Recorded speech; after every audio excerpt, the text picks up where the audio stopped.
नमस्कार शेतकरी बांधवांनो, आपणा सर्वांचं पुनश्च एकदा एका नवीन विषय घेऊन मी गजानन गायकवाड मनापासून स्वागत करतोय। शेतकऱ्यांची कर्जमाफी व सन्मान निधी योजनेत वाढ ही अर्थसंकल्पात होणार का? कारण मार्च महिन्यामध्ये शेतकऱ्यांचा राज्याचा अर्थसंकल्प हा सादर होणार आहे आणि त्यामध्ये शेतकऱ्यांना काय मिळणार, तर शेतकऱ्यांची मेन आशा या दोन गोष्टीवरती आलेली आहे। शेतकऱ्यांची कर्जमाफी आणि सन्मान निधी योजनेत वाढ ही होणार का? आता त्याच्यामध्ये शेतकऱ्यांच्या कर्जमाफीबाबत शेतकऱ्यांचे काही प्रश्न आहेत। कर्जमाफी कशी व कधी होणार, त्याचबरोबर कर्जमाफी राबवली जाणार का, त्याचनंतर कर्जमाफी बद्दल काही अपडेट सरकार देते का, ही संपूर्ण माहिती मी तुम्हाला या व्हिडिओच्या माध्यमातून सांगणार आहे। काही अधिकाऱ्याला विचारल्याच्या नंतर ही माहिती मी तुमच्यापर्यंत सादर करीत आहे। ही माहिती अधिकाऱ्याने दिलेली माहिती आहे, त्यामुळं हे अपडेट अचूक असं अपडेट आहे। संपूर्ण माहिती आपण बघणार आहोत। त्याचबरोबर मित्रांनो, सरकार याच्यावर काय हालचाली करते का ते आपण या व्हिडिओच्या माध्यमातून जाणून घेणार आहोत। त्यामुळे कर्जमाफी हा विषय शेतकऱ्यांचा जिव्हाळ्याचा विषय आणि शेतकऱ्यांचा जिव्हाळ्याचा विषय हा आमचा विषय असतो, त्यामुळं आम्ही अचूक अशी माहिती गोळा करायचा प्रयत्न करत असतो। आता शेतकऱ्यांच्या कर्जमाफीचा जो विषय आहे तो विषय आता आपण इथे जाणून घेऊया। आता कर्जमाफीचं वचन हे महायुती सरकारनं निवडणुकीच्या काळात शेतकऱ्यांना दिलं होतं। आता हे कर्जमाफीचं जे वचन होतं ते वचन शेतकऱ्यांना वाटलं की सरकार स्थापन झाल्याच्या नंतर सरकार हे वचन पूर्ण करेल। आता जवळपास 2 ते 2.5 महिने उलटले आहे सरकार स्थापन होऊन, त्यांची खातेही वाटप झालेले, सर्व मंत्र्यांना वेगवेगळ्या विभागाचे जे काही खाते आहेत ते खाते देण्यात आलेले आहेत। आता शेतकरी कर्जमाफी कधी व कशी होईल असा प्रश्न शेतकरी वारंवार कमेंट बॉक्समध्ये विचारतात। कर्जमाफीचं सांगा, कर्जमाफीचं सांगा। तर कर्जमाफीची अचूक माहिती आपण आज व्हिडिओच्या माध्यमातून तुम्हाला सांगणार आहे। आता कर्जमाफी योजना ही राबवण्याची सर्वोच्च जबाबदारी ही सहकार विभागाची असते।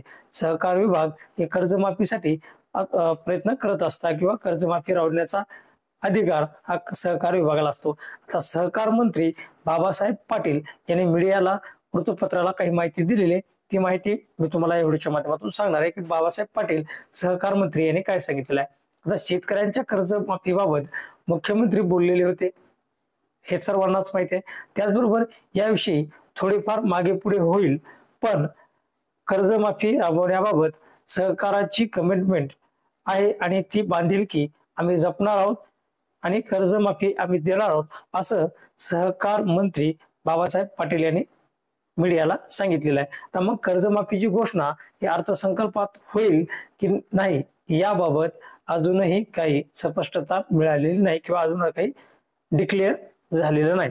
त्याचबरोबर कृषी विभागाचे अधिकारी यांनी कर्जमाफीबद्दल काही माहिती दिली आहे, पण त्यांनी नाव सांगायला सांगितलेलं नाही, त्यामुळे आपण ती कर्जमाफीची जी माहिती आहे ती फक्त आपण माहिती जाणून घेऊयात की ते काय म्हणाले आहेत। आता राज्याची जी आर्थिक स्थिती आहे ती पाहता कर्जमाफीची घोषणा होईल असं आता तरी वाटत नाही। त्याबाबत काही हालचाली सध्या तरी सुरू नाहीत असं कृषी विभागाचं म्हणणं आहे। त्याचबरोबर आता शेतकऱ्यांना जो दुसरा प्रश्न पडलेला आहे की नमो शेतकरी सन्मान निधी योजनेत हप्त्यात वाढ होणार आहे का, त्याबाबतही कृषी अधिकाऱ्यांनी काही माहिती दिली आहे। त्याचबरोबर मित्रांनो, सत्तेत आल्यावर नमो शेतकरी सन्मान निधी योजनेचा हप्ता वाढ करणार अशी घोषणा मुख्यमंत्री देवेंद्र फडणवीस यांनी केली होती आणि काल 24 फेब्रुवारी रोजी नागपूर येथून कृषी विभागाचा जे काही कार्यक्रम होता आणि त्याचबरोबर 19वा हप्ता हा वितरित होणार होता, त्याच्यामध्ये महाराष्ट्राचे मुख्यमंत्री बोलताना सांगितलं की नमो शेतकरी सन्मान निधी योजनेत आम्ही वाढ करून जे पीएम किसान योजनेचे 6,000 आणि नमो शेतकरी सन्मान निधी योजनेचे 6,000 मिळत होते, आता त्यांना नमो शेतकरी सन्मान निधी योजनेमध्ये 3,000 रुपयाची वाढ म्हणजे प्रत्येक हप्त्याला 1,000 रुपयाची वाढ करून वर्षाला शेतकऱ्यांना 15,000 रुपये दिले जातात। आता हे 15,000 रुपये कसे दिले जाणार, तर नमो शेतकरी सन्मान निधी योजनेचे 9,000 आणि पीएम किसान योजनेचे 6,000 असे आम्ही एकत्रित देणार, असं महाराष्ट्राचे मुख्यमंत्री हे नागपूर इथून बोलत असताना प्रत्येक वेळेस त्यांनी ती घोषणा केलेली आहे। मग नमो शेतकरी योजनेचा हप्ता वाढ करणार असे स्पष्ट मत मुख्यमंत्री यांनी सांगितले। मग अर्थसंकल्पात वाढ होणार का याबद्दल कृषी अधिकारी यांनी काय माहिती दिली, ती माहिती आपण इथे कृषी विभागाच्या माध्यमातून दिलेली माहिती आहे ती माहिती आपण जाणून घेऊया। कृषी विभागातील प्रश्नाला अधिकाऱ्याला जे प्रश्न विचारले होते त्या प्रश्नाचे उत्तर देताना त्यांनी सांगितलं की नमो शेतकरी सन्मान निधी योजनेबाबत कृषी विभागातील प्रशासनाला कोणतीही विचारणा करण्यात आलेली नाही आणि याबाबतचा निर्णय हा कॅबिनेट मंत्रिमंडळ बैठकीत होऊ शकतो। सध्या तरी आमच्याकडे काही अपडेट हे देण्यात आलेलं नाही। मग आता कर्जमाफीची घोषणा का होत नाही ते आपण इथे जाणून घेऊयात. आता कर्जमाफीची घोषणा का होत नाही तर कृषी मंत्री माणिकराव कोकाटे यांनी मागे स्पष्ट सांगितलं होतं की लाडकी बहीण योजनेमुळे सरकारच्या तिजोरीवरती सध्या ताण आलेला आहे, म्हणजे बोजा वाढलेला आहे आणि जे कर्जमाफीसाठी जे काही निधी ते बाजूला काढणार होते तो निधी तरी सध्या तरी काढणं शक्य नाही.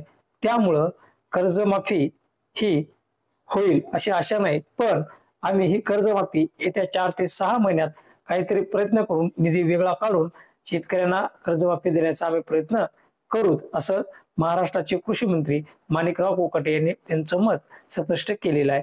तेही आपण आपल्या चॅनलच्या माध्यमातून बघितलेलं आहे.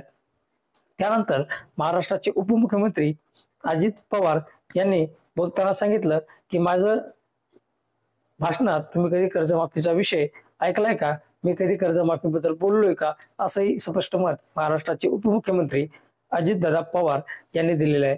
मग आता सांगा, सरकारकडे पैसा नसल्यामुळे सरकार कर्जमाफीचा निर्णय घेऊ शकत नाही आहे, हे स्पष्ट मत आता आपण इथे बघू शकतो की सरकारकडे पैसा नसल्यामुळं सरकार कर्जमाफीचा निर्णय घेऊ शकत नाही. आता तरी सध्या कर्जमाफीचा निर्णय आणि कर्जमाफी करणं हे शक्य नाही आणि सरकारचा तसा विचारही दिसत नाही. पण कर्जमाफीचे आश्वासन दिल्यामुळे ती कर्जमाफी करणार नाही असं शेतकऱ्यांचं म्हणणं आहे. आता कर्जमाफीचं आश्वासन त्यांनी दिलेलं आहे आणि कर्जमाफी सध्या तरी सरकार करणार नाही असं स्पष्ट मत सरकारचं दिसतंय. त्यामुळे शेतकऱ्यांना असं वाटतंय की सरकार कर्जमाफी देणार नाहीये, कारण कर्जमाफी करण्याचा निर्णय सरकारच्या विचारात आहे. पण सध्या तरी महाराष्ट्राची जी परिस्थिती आहे, लाडक्या बहिणीमुळे सरकारच्या तिजोरीवर भार पडलेला आहे, त्यामुळं सध्या तरी कर्जमाफी होऊ शकत नाही असं स्पष्ट दिसतंय. तर दुसरीकडे कर्जाची परतफेड होत नसल्यामुळे आम्ही शेतकऱ्यांना कर्ज देऊ शकत नाही असं स्पष्ट मतही बँकांनी आता सांगितलेलं आहे. त्यामुळं आता 5 वर्षात कर्जमाफी सरकार करू शकतं आणि सध्या तरी सरकार कर्जमाफी देऊ शकत नाही. फक्त जर करायची असेल तर व्याजमाफी सरकार करू शकतं, कारण सरकारकडे तेवढं बजेट नाही की सरकार शेतकऱ्यांची कर्जमाफी करू शकेल. कारण लाडक्या बहीण योजनेमुळे सरकारच्या तिजोरीवरती ताण आलेला आहे आणि सरकारकडे पैसा शिल्लक नाही, कारण जवळपास 40 ते 50 हजार कोटी रुपये शेतकऱ्यांच्या कर्जमाफीला लागणार आहेत आणि लाडकी बहीण योजनेला दर महिन्याला 3,500 ते 4,000 कोटी रुपये सरकार हे लाडक्या बहिणीच्या खात्यावर टाकते. त्यामुळं आर्थिक परिस्थिती नाही, त्यामुळे सरकार स्पष्ट मत त्यांचं व्यक्त करत नाही की आम्ही कर्जमाफी कधी करणार. आता कर्जमाफी व सन्मान निधी योजनेबाबत अर्थसंकल्पात काय हालचाली होऊ शकतात का, त्याबाबत घेतलेला आहे छोटासा आढावा. तुम्हाला कसा वाटला कमेंट बॉक्समध्ये नक्कीच सांगा. तर भेटूयात मित्रांनो पुढील अपडेट पुढील माहितीमध्ये. तोपर्यंत शेतीमाती संस्कृतीसाठी आपलं युट्यूब चॅनल सबस्क्राईब करा. थांबतो तुमचाच गजानन गायकवाड. जय हिंद, जय महाराष्ट्र.